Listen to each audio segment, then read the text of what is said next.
नमस्कार दोस्तों, मैं सुनील जैन आज आप सभी को उस दर्शन की श्रृंखला में न्याय दर्शन के विषय में बताऊंगा जो कि आस्तिक दर्शन की कोटि में आता है।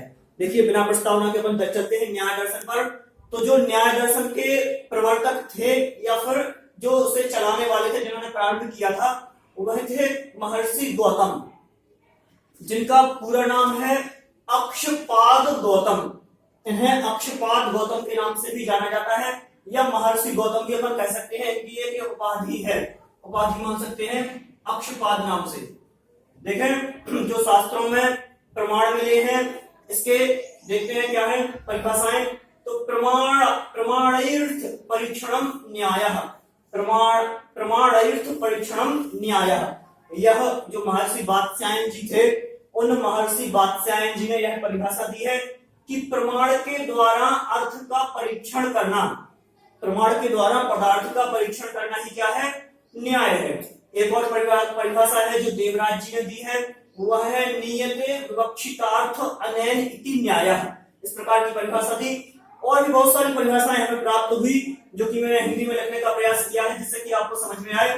तो जिन साधनों से ज्ञेय तत्वों का ज्ञान प्राप्त हो, ज्ञेय तत्व कौन से, जिन तत्वों को किसी वस्तु के द्वारा या फिर किन्हीं प्रमाणों के द्वारा जाना जाए वो होते हैं ज्ञेय पदार्थ, या फिर जो प्रमाण बताए गए हैं उन प्रमाणों के द्वारा जाना जाए वह है ज्ञेय। तो ऐसे पदार्थों को जानना भी न्याय कहलाता है, वहां तक पहुंचना। देखें, प्रमाणों के आधार पर निर्णय पर पहुंचना, अर्थात प्रमाण के आधार पर निर्णय पर पहुंचना भी क्या है, न्याय कहलाता है। उसके बाद में एक और अगली परिभाषा मिली, तो जिनके द्वारा किसी सिद्धांत तक पहुंचा जाए, जिस सिद्धांत को प्राप्त करना है या फिर मुख्य लक्ष्य को प्राप्त करना है, उस मुख्य लक्ष्य पर पहुंचना भी क्या है, न्याय कहलाता है। न्याय जो दर्शन है वह पहले कहा जाए तो एक तर्क शास्त्र जो कहा जाता है, उस तर्क शास्त्र की एक शाखा कही जाती थी। मतलब तर्क के द्वारा मुख्य वस्तु पर पहुंचना न्याय। न्याय यदि देखा जाए तो सामान्य रूप से इसका काल विभाजन यदि करें तो यह ईसा पूर्व दूसरी शताब्दी का अपन मान सकते हैं। उसके बाद में जो आचार्य इनके प्रमुख थे महर्षि गौतम, इन्होंने इसका प्रवर्तन किया जो कि 200 ईस्वी पूर्व थे। और देखें आगे, तो इन्होंने 16 पदार्थों को माना है, 16 पदार्थ मानते थे जो कि और जो दर्शन थे अपने, उन दर्शन वालों ने जैसे जैसे पदार्थों को माना है उसी प्रकार से जैसे जैन धर्म है वह 9 पदार्थों को मानता है। इसके बाद में कोई 25 पदार्थ को मानते हैं, योग दर्शन वाले 26 पदार्थ को मानते हैं। तो इन्होंने यह 16 पदार्थ माने। 16 पदार्थों में जो प्रमाण थे वह प्रमाण चार प्रमाण, उनमें कौन कौन से, प्रत्यक्ष, अनुमान, फिर उपमान और शब्द। इन्होंने शब्द प्रमाण को भी माना। अगला देखें प्रमेय। प्रमेय कितने थे, तो 12 प्रमेय बताए। फिर 12 प्रमेय में कौन कौन से, आत्मा, शरीर, इंद्रिय, अर्थ, उपलब्धि आदि जो भी हैं 12 प्रकार के, मैंने यहां नाम नहीं दिए हैं। तीसरा प्रमाण है संशय, चौथा प्रयोजन, दृष्टांत और सिद्धांत जो थे वह 4 प्रकार के सिद्धांत। अब देखें अवयव, 8वां तर्क, निर्णय, वाद, जल्प, वितंड, छल, जाति और निग्रह स्थान। इस प्रकार से प्रमुख जो बताए वह 16 प्रकार के पदार्थ बताए। अब देखें मोक्ष के विषय में उनकी क्या मान्यताएं हैं। तो जो 21 प्रकार के दुख हैं, 21 प्रकार के दुख बताए हैं और 21 प्रकार के दुखों से छुटकारा पाना, इन 21 प्रकार के दुखों से छुटकारा पाना ही क्या है, मोक्ष बताया है। फिर आत्मा के बारे में क्या मान्यता है, तो वह 2 प्रकार से आत्मा को मानते हैं, एक जीवात्मा और दूसरा परमात्मा।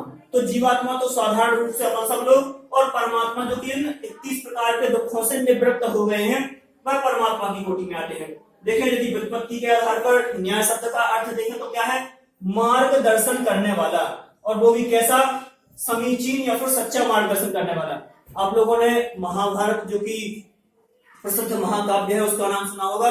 महाभारत में जो गीता दर्शन है, गीता में सांख्य दर्शन के बारे में बहुत सारे प्रमाण मिलते हैं, बहुत सारे उल्लेख सांख्य दर्शन के वहां पर प्राप्त होते हैं। ऐसे कई ग्रंथ हैं बड़े बड़े जिनमें सांख्य दर्शन की छाप छुपी हुई है। और जो सांख्य दर्शन था वह कहा जाता है कि यह साहित्य का प्रवेश द्वार है, बहुत प्रमुख कहा गया है सांख्य दर्शन। देखें, सांख्य दर्शन के जो प्रमुख ग्रंथ थे वह कौन कौन से थे, तो न्याय सूत्र, जो कि महर्षि गौतम ने लिखा है न्याय सूत्र। उसके बाद में न्याय भाष्य भी इन्हीं ने लिखा है, महर्षि गौतम ने। उसके बाद में न्याय जो कि न्याय कुसुमांजलि, यह उदयन जी की है, जो उदयन जी थे, महर्षि उदयन उनकी थी। फिर उसके बाद में न्याय मंजरी के भी लेखक जयंत जी थे। अब देखें इसका दूसरा नाम क्या है, तो न्याय दर्शन को तर्क शास्त्र भी कहा जाता है, तर्क शास्त्र के नाम से जाना जाता है। फिर न्याय सूत्र में 84 प्रकार के क्या है, 84 प्रकरण है न्याय सूत्र में।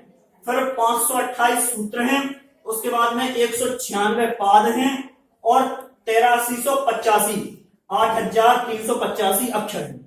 इस प्रकार से किसका प्रमाण है, न्याय सूत्र का, जो कि इस दर्शन का प्रमुख ग्रंथ है। इस दर्शन में जो जो मान्यताएं थी वह सारी मान्यताएं इसके अंदर आ जाती हैं। देखें जो टीका लिखी गई वह वाचस्पति मिश्र जी के द्वारा न्याय वार्तिक तात्पर्य टीका, यह भी बहुत प्रसिद्ध है। तो इस प्रकार से जो न्याय दर्शन था उसके बारे में अपन ने प्रमुख बातें पढ़ी और परीक्षा की दृष्टि से जो उपयोगी है, इसमें 16 पदार्थ और अक्षपाद गौतम, जिनका नाम ये अक्षपाद, यह नाम उपाधि के हिसाब से पढ़ा था। तो आज हमने इस प्रकार से न्याय दर्शन को समझा। और यदि आप लोगों को मेरे वीडियो अच्छे लगे हो तो सब्सक्राइब जरूर करें। और अगले वीडियो में अपन वैशेषिक दर्शन और जो अगला एक और दर्शन वेदांत दर्शन, जो भी छूटे हैं मीमांसा दर्शन, उनके बारे में जानकारी प्राप्त करेंगे। नमस्कार।